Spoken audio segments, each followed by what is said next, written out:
អូខេសួស្តីអ្នកគ្នាចូលនៅក្នុងវីដេអូនេះយើងនឹងធ្វើការសិក្សារៀនបន្តតាក់ទងជាមួយនឹង AT Tech ដែលពេញនិយមនៅក្នុង VS Code ថ្ងៃនេះផងដែរខ្ញុំនឹងយកតែ3ទេលើកយកមកសិក្សាដោយសារនៅក្នុងនោះវានឹងមានទៅលើប្រភេទច្រើនជាងនឹងទៀតនៅក្នុងនោះហើយសម្រាប់ tag ដែលពេញនិយមផ្សេងទៀតយើងនឹងសិក្សានៅវីដេអូក្រោយអូខេកុំឲ្យខាតពេលយូរឥឡូវតោះចឹងសម្រាប់ទៅលើ HTML tag ដែលគេពេញនិយមប្រើនៅក្នុង HTML ក្នុង VS Code យើងគឺទី1តាក់ទងជាមួយនឹង H1 ដែលវាជា start tag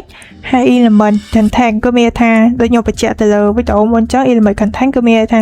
គឺជា content មួយដែលស្ថិតនៅចន្លោះរវាង start tag ជាមួយនឹង end tag ហើយ end tag យើងស្គាល់វាដោយពាក្យថា slash នេះឯងអូខេដោយនិមិត្តសញ្ញា slash ហ្នឹងឯងហើយសម្រាប់ H1 ហ្នឹងគឺមានថាម៉េច H1 គឺមានន័យថាគឺជា heading មួយដែលគេប្រើនៅក្នុងVS Code ហ្នឹងសម្រាប់ធ្វើការសរសេរអក្សរដែលមានទំហំធំអូខេចឹងមានលក្ខណៈដូចជា bold អញ្ចឹងណាអូខេចឹងឥឡូវនេះតិចខ្ញុំធ្វើការពន្យល់លម្អិតអញ្ចឹងឥឡូវកុំឲ្យខាតពេលយូរយើងនឹងសិក្សាទី1តទៅជាមួយនឹង H1 ហើយសម្រាប់ H1 នេះផងដែរគឺវាក៏មានទៅលើនេះដែរណាវាក៏មានទៅលើ6ដែរគឺវាថាវាមានពី heading 1រហូតដល់ heading 6ចឹងសម្រាប់ដំបូងនេះខ្ញុំនឹងធ្វើការសិក្សាតាក់ទងជាមួយនឹង H1 ចឹងសម្រាប់ការសរសេរទៅលើ H1 អ្នកគ្នាអាចធ្វើការសរសេរបែបនេះក៏បាន YH1 បែបនេះ enter មកក៏វាចេញមកដែរចឹងតែអ្នកគ្នាអាចធ្វើការសរសេរបែបម៉េចបើសញ្ញាតូចជាអ្នកគ្នាវាយវាមួយចឹងមកក៏វាចេញឲ្យយើងអូតូដែរអូខេហើយនៅកន្លែងនេះខ្ញុំអាចដាក់ពាក្យថា heading វាថាសំដៅទៅលើ heading អូខេចាឥឡូវនេះខ្ញុំចង់ធ្វើការឲ្យវានេះ run នៅក្នុង browser យើងអាច master មួយយកពី open ពី live server ទៅពេលនោះវានឹង run នៅក្នុង display នៅក្នុង browser យើងមើលឃើញអូខេចឹងនេះដូចអ្នកគ្នាបានមើលឃើញចឹងនេះ heading 1ដែលយើងបានសរសេរវានៅក្នុងនេះមុនដំបូងហ្នឹងគឺលក្ខណៈរបស់វាចេញមកគឺមានលក្ខណៈជាអក្សរ dot អត់នេះជាអក្សរ dot ហើយនេះហើយ dot ហើយមានលក្ខណៈជាអក្សរ dot bold បែបហ្នឹងហើយនៅក្នុងនេះទៀតវាឃើញថាវាមានពី H1 រហូតដល់ H6 អញ្ចឹងលក្ខណៈខុសគ្នារវាង H1 ដល់ H6 ហ្នឹងគឺមានអីខ្លះអូខេអញ្ចឹងឥឡូវនេះយើងនឹងធ្វើការសិក្សាទាំងអស់គ្នាអូខេអញ្ចឹងឥឡូវនេះខ្ញុំមានទៅលើ H1 មួយជួរនេះអូខេខ្ញុំមានទៅលើជួរនេះហើយប្រសិនបើខ្ញុំចង់ធ្វើការ copy អ្នកនរគ្នាគ្រាន់តែឈរពីមុខក៏បានឬក៏ឈរពីក្រោយទៅលើ start tag ឯងនេះក៏បានចុច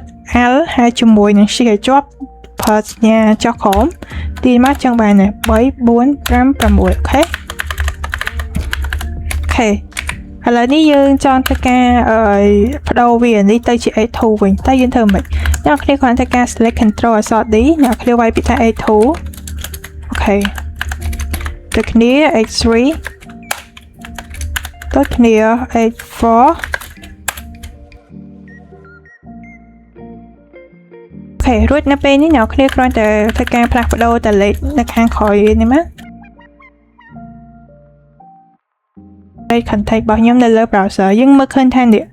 heading 1គឺមានថាជាលក្ខណៈអក្សរមួយដែលមានទំហំធំជាងគេបង្អស់នៅក្នុង HTML បន្ទាប់មកគឺ heading 2ជាអក្សរដែលចាប់ផ្ដើមតូចមកណា heading 3 heading 4 5 and 6មានថា heading ដែលតូចជាងគេនៅក្នុងភាសា HTML គឺ heading 6ដែរយើងប្រើទៅលើជាទូទៅគេប្រើទៅលើប្រភេទ paragraph ដូច paragraph ដែរប៉ុន្តែ paragraph របស់យើងគឺអត់មានលក្ខណៈជាប្រភេទអក្សរដទៃទេមានថាវាជាលក្ខណៈអក្សរ general ទូទៅអូខេ P គឺជាប្រភេទ P tag នេះគឺជាថា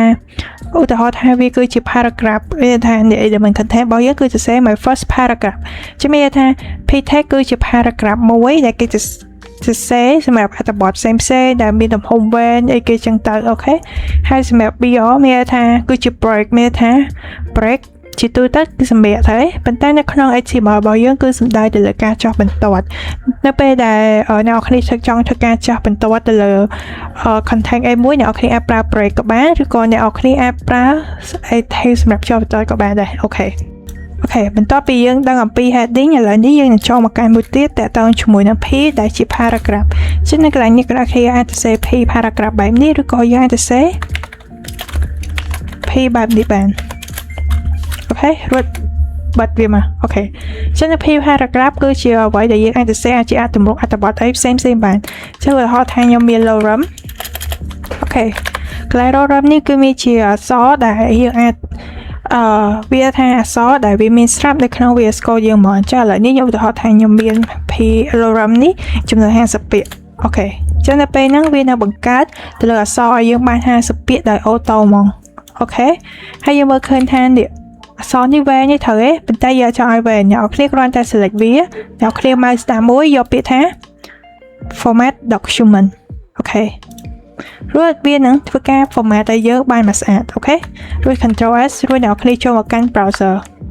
នេះទាំងអស់នេះហើយគឺជា lorem មានថាវាអាចជាទម្រង់អត្ថបទផ្សេងៗដែលគេសរសេរទុកនៅក្នុង P paragraph អូខេ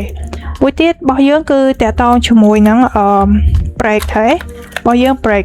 ជាការ break នេះមានថាជាការចោលបន្ទាត់ចុះឧទាហរណ៍ថាខ្ញុំមានទៅលើ lorem មួយទៀតដែលខ្ញុំសរសេរវានៅក្នុង P paragraph ខ្ញុំដាក់ថា lorem 15ពាក្យបែបនេះអូខេចឹងសម្រាប់នេះការចោលបន្ទាត់អ្នកគ្នាមើលគេថាគម្លាតនៃការចោលបន្ទាត់របស់យើងគឺមានលក្ខណៈឆ្ងាយត្រូវអត់ចឹងកន្លែងនេះយើងអាចធ្វើបែបគឺអ្នកគ្នាឧទាហរណ៍ថាឥឡូវយើងលុប break ចោលស្អាតយើងឃើញថានេះគម្លាតចោលបន្ទាត់របស់វាគឺដាច់ចេញពីគ្នាមានលក្ខណៈខ្លីទៅនៅពេលដែលយើងប្រើ break គេត្រូវឧទាហរណ៍ថាបើយើងប្រើ break វិញគឺគម្លាតចោលបន្ទាត់របស់វាឡើង2ដងហើយ2ដងនៃទំព័រ page របស់យើងឃើញទេចឹងអ្នកគ្នាមើលបានអញ្ចឹងឧទាហរណ៍ថាឥឡូវនេះកន្លែង coreអីគេនេះហ្នឹងខ្ញុំចង់ឲ្យវាធ្វើការចោលបន្ទាត់ចុះមកក្រោមអញ្ចឹងខ្ញុំអាចសរសេរនៅកន្លែងនេះនៅសញ្ញាពីមុខអក្សរ Q ពីក្រោយនៃសញ្ញា dot ខ្ញុំវាយ BR ចូលអូខេចឹងនៅពេលនេះវានឹងបញ្ជាក់បែបនេះឲ្យយើងអូខេខ្ញុំវាយ BR មក Enter រួច save រួចដល់គ្នាមើលទៅកាន់ browser យើងឃើញទេឃើញវាធ្វើការចុះបន្តឲ្យយើងទេអូខេអញ្ចឹងលក្ខណៈបែបនេះគឺជាការគេប្រើទៅលើ break tag ដែលវាមានដែលវាជាប្រភេទ tag មួយដែលវាមាន start tag ជាមួយនឹង end tag ស្ថិតនៅក្នុង tag តែមួយហើយវាជាលក្ខណៈ